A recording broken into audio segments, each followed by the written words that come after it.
race over, I got back on the road.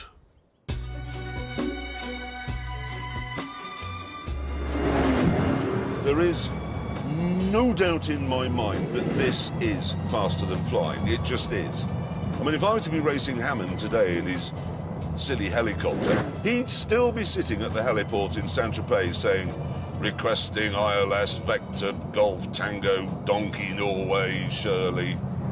All completely unnecessary gibberish, just so everyone goes, ooh, aren't you clever being able to fly a helicopter? Not really. I, on the other hand, having got no clearance at all from anyone, had turned off the motorway and into the foothills of the Alps.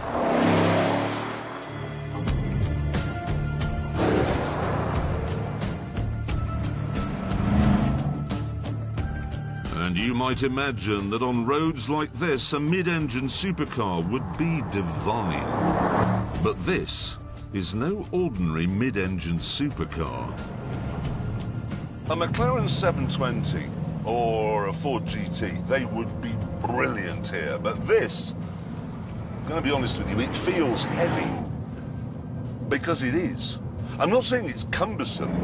I'm not saying that getting it up this mountain road is like getting a cow up a stepladder.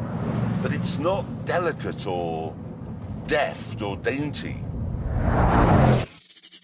No, the Chiron. It tackles mountain roads in a way I've never experienced before. Imagine the tear of a newly born child. Well, this isn't like that. This is more like Vesuvius. There are no straights in a Chiron. You come out of a corner, and then you're at the next one. Pretty much immediately. Come out of a corner, wham! Slow down, wham! Oh my God, wham! Most supercars would flow up a hill like this, but this is more staccato. Weirdly then, the best way to enjoy this car on a mountain road is to drive it much more slowly than it can actually go.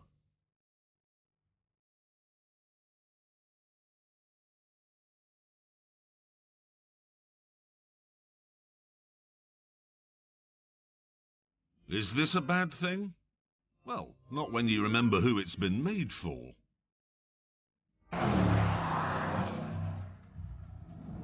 You tell a Bugatti customer that this can generate 2G in the corners, he won't care less. Tell him it's got 3K diamonds in the speakers, and he'll say, really? Only in a Russian accent. I think they've judged this to perfection.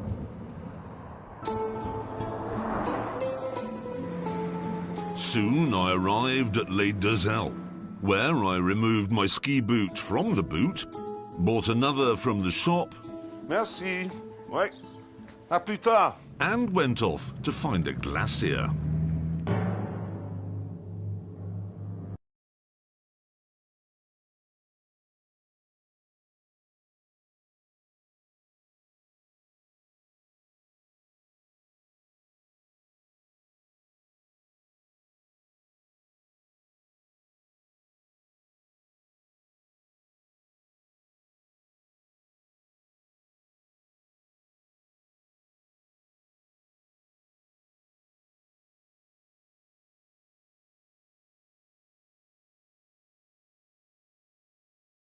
Remarkable that in this day and age I've been able to do this.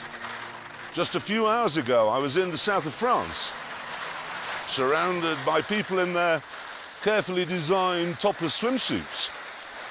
And now I'm on an Alp doing skiing with the others of the jet set.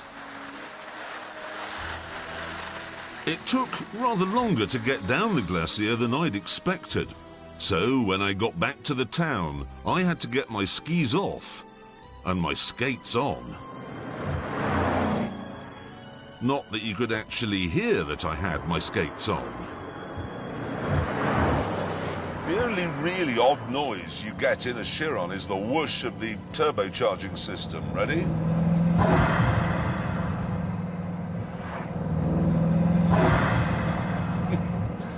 actually relaxing. It sounds like small wavelets breaking on a tropical beach. Here we go. What this car is just a really nice, comfortable place to sit while it gets on with the business of smashing continents. And that's exactly what it'd have to do if I were to be on time for my dinner date with the Contessa in Turin.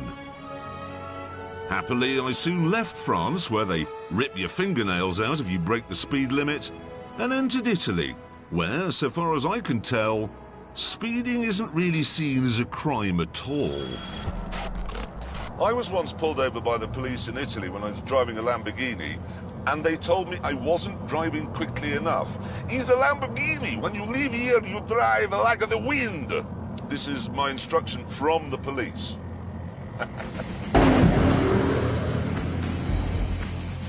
Right, it's 47 miles to Turin. I've got 45 minutes to get there, and I'm never late.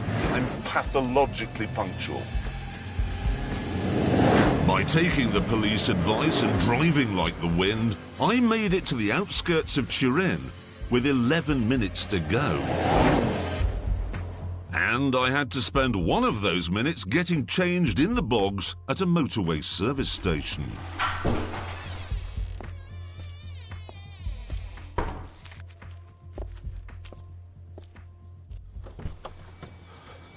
Right, I have got 9 minutes to make this rendezvous. This should be interesting.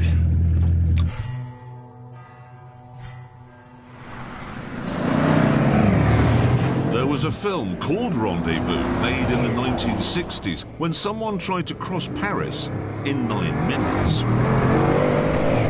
Well, now it was time to put that 16-cylinder engine in race mode and make an homage to that.